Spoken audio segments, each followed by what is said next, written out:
ปล่อยเชียร์เหล่าเชียร์ไก่ให้มันเชียร์เธอเดียวเนี่ยแล้วโลดขายแพงหรือว่าพญาใหญ่พี่ก็บ่แพงก็แพงนั่นแหละก็จะวางล้านหนึ่งล้านไปอ๋อนี่แหละตะบิดเนี่ยมันพูดแล้วมันดีมันเช่าพุ่นว่ะมิดชะม้อยจ้อย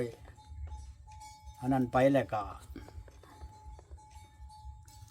ได้3 ปีแล้วเฮาเอาอีกได้มันมิดแต่ได้เอาอีก3 ปีอันนี้ก็ค่ายสูตรก็ว่าตรงๆโลดบ่แม่นสิเอาพร้อมบาทได้เฮ็ดจังได๋พร้อมบาทน่ะก็มีอยู่ใครชูดใครอันลงกระถาให้นั่นใช้บักหินนั่นธรรมดานั่นน่ะหลายมันได้หลายล้านปลายนึง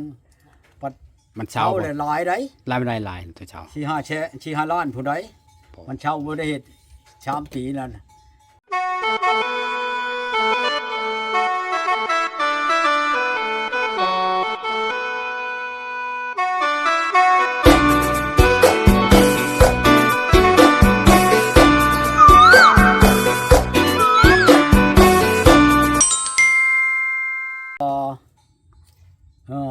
คนเฮ็ดบ่มาโลดเรื่องว่าผีน่ะให้ในหน้าบ่ใหญ่พี่ใหญ่ยังมาโลดมาหาเฮานี่เฮาสิชำระออกให้ได้เบิดเรื่องภายผีช้างได้เบิดผีช้างข้างลายย้ายผีย้ายช้างในให้ในนามาโลดปล่อยเชียร์เหล่าเชียร์ไก่ให้มันเชียร์เธอเดียวเนี่ยแล้วโลดขายแพงหรือว่าพญาใหญ่พี่ก็บ่แพงก็แพงนั่นแหละก็จะวางล้านหนึ่งล้านไปนี่แหละตะบิดเนี่ยมันพูดแล้วมันดีมันเช่าพุ่นว่ะมิดชะม้อยจ้อยอันนั้นไปแล้วก็ได้3 ปีแล้วเฮาเอาอีกได้มันมิดแต่ได้เอาอีก3 ปีอันนี้ก็ค่ายสูตรก็ว่าตรงๆโลดบ่แม่นสิเอาพร้อมบาทได้เฮ็ดจังได๋พร้อมบาทน่ะก็มีอยู่ใครชูดใครอันลงกระถาให้นั่นใช้บักหินนั่นธรรมดานั่นน่ะหลายมันได้หลายล้านปลายนึงมันเช่าเลยหลายได้หลายมันได้หลายตัวเช่า4-5 ล้านผู้ใดมันเช่าบ่ได้เฮ็ด3 ปีนั่นหักตามเฮ็ดผ่านมาเลยนะบ่มีว่าในนี่บ่เช่าบ่นี้บ่ดีบ่มีบ่อนเพิ่นเมานี่ดอนกอกนี่ก็ว่าดอนกอกนาบักพรนี่เดี๋ยวนี้มันแปลนเบิดตะกี้บักดำตาไปบักไม้เชียนเลื่อยไม้ในดอนกอกนั่นบักแล้วก็กับแก้จักน้อยจักใหญ่แล้วชอันหัวกับแก้ชะมะพร้าวอีหยังคนไปนำกัน6 คนแม่นบ่6ทั้งมันนั่นแหละได้ไผบ่กินจักคน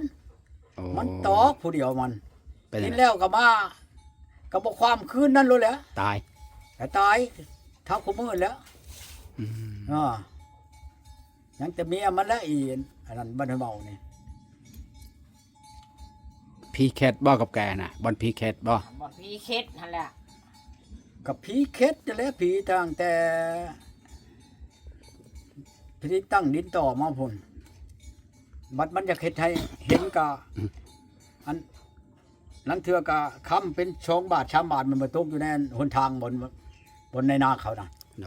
เจ้าจักได้เจ้าก็เอาแล้วมันบ่มันตึกเบ็ดเด้บัดนี้มากะเอาเทือนแล้วก็เลือดปากเลือดดังแตกออกแล้วก็ตายแล้วก็ไปคืนมันเหมือนกันแล้วโลดครับผู้ใดเก็บไปนั่น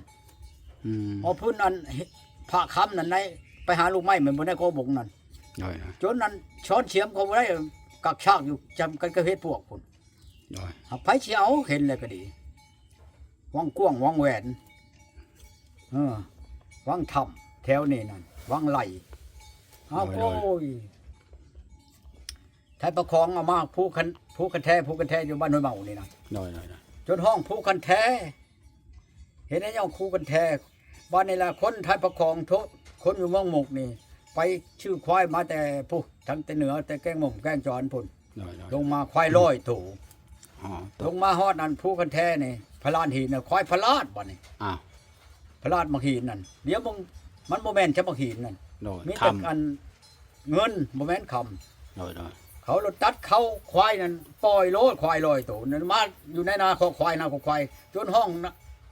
นาคอควายจักชำใดแหละอันมาแล้วมันมาตายอยู่หันเบิดของผีเอาเลยเด้มันก็เอามันก็มากินแล้วบัดนี้ผีควายควายนั่นตายหมดเลยควายร้อยตัวนึกว่าตายอยู่บนเดียวนี่ตายอยู่นาคอควายนี่จนเนาะไปทำรถใช้นาคอควายจะเฮ็ดหยังเขาอ่ะ เจ้าไปถามมึงเด้อ อยู่ อ๋อข่อยอยากไปชื่อเบิ่งกันโมน ประวัติ เชื่อ มันที่ ข่อยนี่เขาถามว่าเจ้าอยู่ชัยโมกว่าวันนี้โอ้ยเขาหุ้มจะเจ้าบ่ได้เว้าบ้านน้อยเมานี่นะข่อยอยากไปเบิ่งนาของควายข่อยอันข่อยปล่อยให้ผีปีนั้นนะใช่ไหม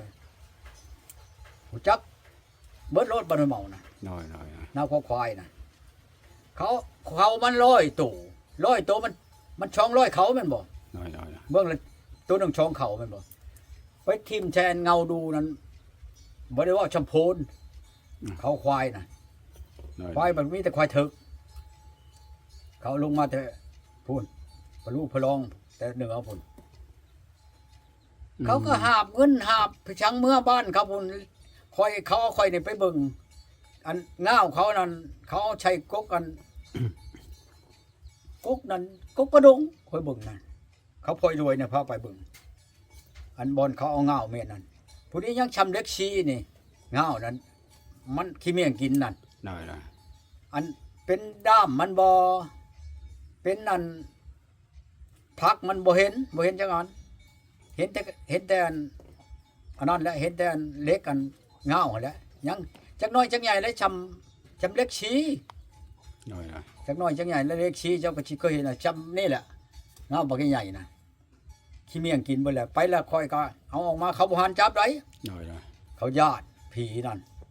พอเอาออกมาแล้วค่อยเคาะบัดนี้แตกจ้าแล้วขี้เมียงนั่น น้อย ที่เมียงกันอยู่ในเงานะคอยเอามาดวงหนึ่งครับคอยไม่ได้เอามาพี่ดอกคอยมันยังใหญ่เนี่ยคอยเอามาคอยป้าแต่เพื่อนอยู่บ้านผมคอยไม่ได้เมื่อเบิ่งเดี๋ยวนี้เอาดวงนั้นมันยังใหญ่เนี่ยยังชับโปมือนี่แหละคอยเลยเอามา และชุบเพิ่นพาคอยไปเบิ่งบัดนี้เราขึ้นไปเบิ่งมันอันเงินน่ะมันขึ้นกินกกบกมันไม่กกบกกงหนึ่งหรอกก็พอได้ชำมันใหญ่เติบแล้วเคยแม่นว่าอันนั้นก็น่าชามชีชิปเพิ่นเล่นกกบกกกบกเตี้ยดอก น้อย มันอันนำเงินขึ้นไปกินจนเขาก็เผาอยู่ในหันเขาปล่อยรวยนี่แหละพาไปเบิ่งบ้านห้วยเมานี่ น้อย ไปเบิ่งหลายอยู่ดอกหมอทอมหมอพยังตำมันมีแต่พวกกันนักต่อยมันพอแล้วไปเบิ่งไปนำกันนี่บ่แม่นคนธรรมดานี่แหละคนธรรมดานี่ไผสิหันและบ้านนี้นะในหน้าคู่กันแท้น่ะหน้าเขาไม่แลเขาไม่แลเห็นนี่น่ะเขาขายให้บ้านพินใต้หรือบ้านไหนเอาชื่อเอาเดี๋ยวนี้โอ้ยเฮ็ดได้อยู่ครับบ่ได้มีผีได้ น้อย นะหันบ่มีผีแต่เขาเฮ็ดได้อยู่ ไปพูนวังถ้ำวังไหลวังกว้างวังแหวนนะมีอันนั้นผีนั่น มันเป็นน้องบ่วังฮะเป็นบวกเป็นน้องบ่ใช่ ห้วยเนี่ยนะห้วยขาวนี่หรอปลายห้วยขาวนี่มันเป็นแง่นั่นแง่นี่นะมันหน้าพอผิดนี่คอยไปไล่ไปอันนี้มันอยากจ้างมันบ่อยากหนีทหารน่ะมันให้เงินชามให้คำชามให้ชื่อเพิ่นบ่เอา โอ้ โอ้ยจะมาชาติชั่วบัด มัน ค่อย ให้ ยา ข้างในเนาะ ค่อยลงค่อยยามาแล้วจะมาชาติชั่วเนาะหมู่เจ้าก็ดีว่ะ น้อย ค่อยอยากลงอีกเขาบ่ให้ลงยาเขายาพ่อใหญ่เขาว่ายาเอาให้คำมันชามให้เงินชามให้นะไปเชื่อ8ถุงเป็นไปหยังนาตัวนั้นก็ให้มันอยู่กว่าโยนไว้ไปหยังแหละ น้อย บ่เอากูบัดค่อยยาลงของแนวอันนั้นเขาเว้าฉุพังเอากูโอ้ยหมู่เจ้าจังเป็นชาติชั่วเนาะว่ะเอาฉันให้เอาขึ้นมาให้ดีๆแล้วก็ห้ามมากกว่าก็ชีวนเพียงน้ำนาน่ะก็ป้าแหละ น้อย ไปได้ก็เอาบ่ยันตายพอผิดหาก็ตายบางปีแล้วนี่นะเราก็ดีเขาถือของชาน้ำข่อยนี่แหละยังเมียยังลูกยังถืออยู่ดอกของมึงนี่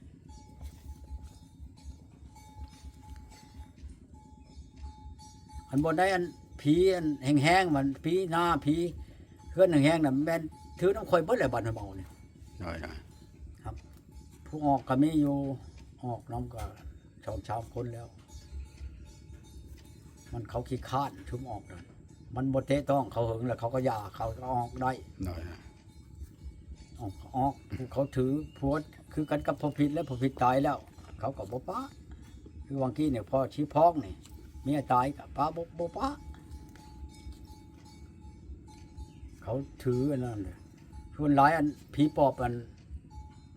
เชื่อเขาอันบ้านเมานี่เขาถือปึ๊ดชูเพื่อนรถคันว่าผีปอบตัวนั้นน่ะเขาแล้วว่าฉัน หน่อย แม่นตายโลดแม่นบ่เช่าโลด อ้าว จักอีตาเพียงก็ลืมไปแล้วอันชื่อเราเนี่ยโอ้ยลืมชื่ออันชื่อผู้เป็นปอบนะ บ่พี่ปอบพี่โพงเนี่ยว่าพอได้เป็นพี่โพงเนี่ยว่ากลางคืนแล้วมันไปแล้วคอขาดอะไรบ่เป็นหยังมันแม่นเลยบ่ แม่ก็ ควรมันไปเลยบ่คนเป็นพี่โพงเป็นพี่ปอบ แม่ แม่ นหรือเปล่า ไป อันนี้ หาเที่ยวหากิน อันนี้เขาเว้าเฮาก็บ่ฮู้ได้ยิน ยั เขา ง เว้า มีอยู่บ้านเมานี่ยังไม่ยิงนี่เนี่ยเป็นนั่น ควรไปเลยติ จักไปจักหยังแล้วค่อยก็บ่ได้บ่จักหักค่อย ได้ยินเขาเว้า ค่อย ว่า เพิ่ม เอา พวก ไป นั้นไม่ยิงน่ะเป็นปอบเลยนี่น่ะ น้อยๆ แต่ว่ายังออกเที่ยวเล็กๆน้อยๆเนาะหากบ่เฮิงดอกอีกจักปีหนึ่งปีปลายนี่มันก็ออกเที่ยวมันออกเที่ยวแล้วมันเบิ่งแล้วมันก็ออกปากแหละ ๆน้อย ตากินมันกลายเป็นปอบ ค่อยว่า เป็นพง ปัวเช้าว่าปัวน้ำข่อยนี้คือกันกับบ้านข่อยเป็นอะไรข่อยก็อยากให้ปัวน้ำข่อย ๆน้อย บ่หลายดอกแสนเช้าก็ธรรมดาเลยแสนเช้าเงินบาท ๆบ่แสนชาวบาทบ่ ไล่เป็นเงินกีบนี่ก็5 6 7 แล้วบ่มีเงินนี่ก็ดอกกระดอที่จะเป็นเงินบาทเอาขายไปจัง เอา ขายหน้าไปทกพุ่นพุ่นแหละ ตั้งจ้างจากอยู่น้ำหมู่แล้วตัวเช่าเลยก็บ่ได้ไปใช้เห็นได้ใช่ คนนึกว่า ได้หนีแต่บ้านแล้วทุกยากทำได้เลยบ่ได้ว่าผู้อื่นหรอก ไม่ซ่อน3ล้าน4 5ล้านนำคือได้แสน ล้าน สาว กว่านี่อีคำมีนี่มันเป็นนี่ คนมันบ่มีเงินนี่แหละ ผู้เช้าอ่ะลูกเอื้อยป้า แม่เขานั่นเป็นป้าข่อยเอื้อยพ่อข่อยเอื้อยน้องได้บ่นี่บางเทื่อก็เขาเว้ารุดก็ยังสิให้เขาอยู่ น้อย รุดให้เขาอยู่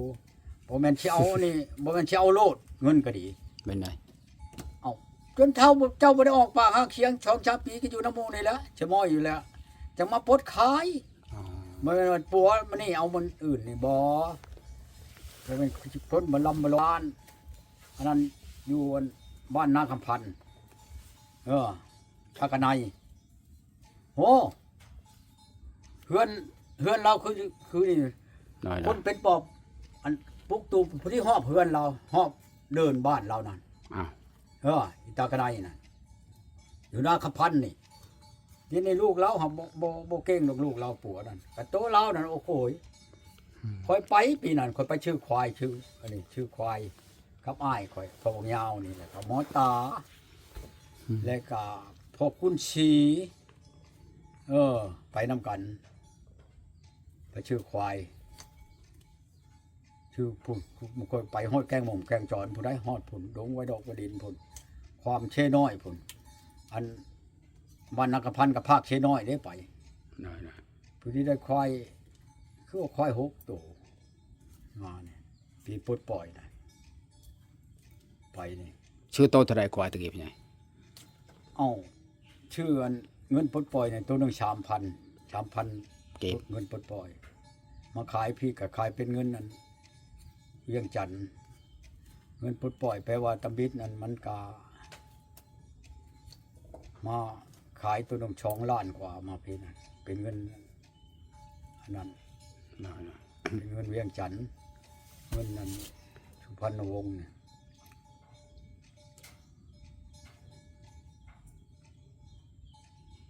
มันแม่นนั้นไหนค่อยไปนี่โอ้ยอันนั้นแหละเขาจักเปิดค่อยนั่นบ่จักได้ตะกี้ขึ้นไปแปลงวิทยุแปลงโมงอยู่บ้านนั่นหน้าพิลางนี่กระแตบหน้าพิลางนี่ แต่เขาตะแชงคอนอยู่นาน ๆน้อย ก็ไปติดเช้าอยู่หันสิแม่นง่ายบ่ติดเช้าอยู่บ้านหน้าพิลาง ๆบ่ จนสิเอากันพุ่นแหล้วกับ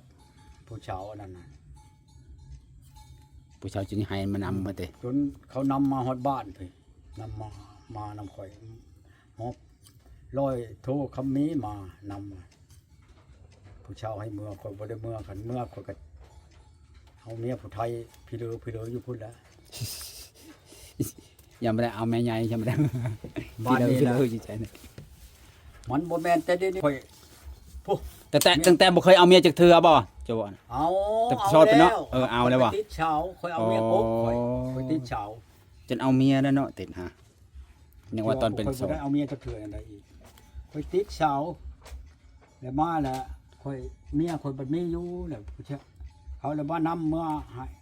หาผู้สาวแล้วคอยบ่เมื่อแล้วคอยว่าคอยมีเมียหมอคำนี้มาบัดพอดีวุ่นวายกันกับปฏิการได้เขาน่ะ น้อย ปฏิการวุ่นอยู่ก็เลยยาบัดนี้มาหมอคำนี้กับเมื่อแล้วก็บักหน้านี่บักหน้ามันมาเอาเมียอยู่บ้านนั้นชายสะอาดนี่บักหน้าน้องอันนั้นแหละน้องมันชายของอันผู้สาวเขาสิเอาแหละ น้อย บักหน้านี่นะมันหากระต่ายพี่กายนี่บักหน้านะผูกคอตาย เอ้ามันเสียใจไปช่างปลุกเขาได้ อ้าวตัวมาอยู่ในนี่แหละก็ไปกินอันยาเชติดนี่แหละ พวกกินยาเสพติดนี่จะผูกคอตายหลายคนเลย เมียขับรถเว้าหมอพรน่ะก็น้ำบ่าวนั่นน้องชายน้องเมียน่ะก็เว้านั่นนี่ก็กินแล้วบัดบ่แม่นสิกินนั่นซื่อๆน่ะกินแล้วบัดนอนอยู่ น้อย เขาเว้าติบ่ในลูกเมียก็ดีน้ำบ่าวเขาเว้าเลยอุกใจแห้งแล้ววะผูกคอตาย น้อย ข่อยเว้าน้องชายมันบ่ให้ข่อยได้ส่วนนั้นน่ะ น้อย บ่แม่นเขาเจ้าผูกคอตายอยู่เข้าซ้ำนี่มาแล้วเขาผูกคอตาย เขาเคยผูกคอตาย มันเป็นน้ำกรรมมันว่า พวกนี้พวกบ่เห็นแน่มันก็จะผูกคอตายอยู่ ผูกคอตาย มันก็ผูกอยู่ซั่นเนาะ อันอยู่จะฮอดซ้ำนั่นแล้วจะผูกคอตายโลด อันนี้ก็ มันมีกรรม บ่มี มัน แนว เนาะ ฉาบนี่บืนนี่สิได้ไปนี่สิได้ชื่อแนวฉา อ้าว บ อันนี้เจ้า